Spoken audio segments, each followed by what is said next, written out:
يا أيها الذين آمنوا كتب عليكم الصيام كما كتب على الذين من قبلكم لعلكم تتقون أياما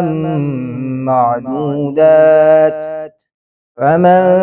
كان منكم مريضا أو على سفر فعدة من أيام أخر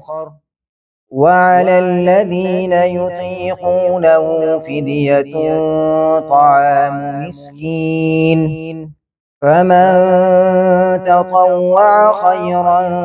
فهو خير له وأن تصوموا خير لكم إن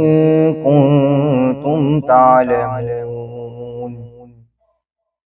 شهر رمضان الذي أنزل فيه القرآن هدى للناس وبينات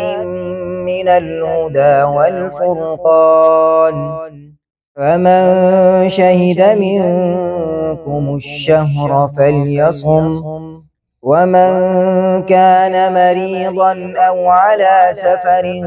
فعدة من أيام أخر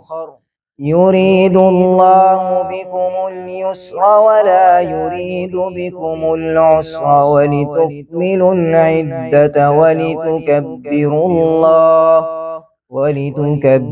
الله على ما هداكم ولعلكم تشكرون صدق الله العظيم.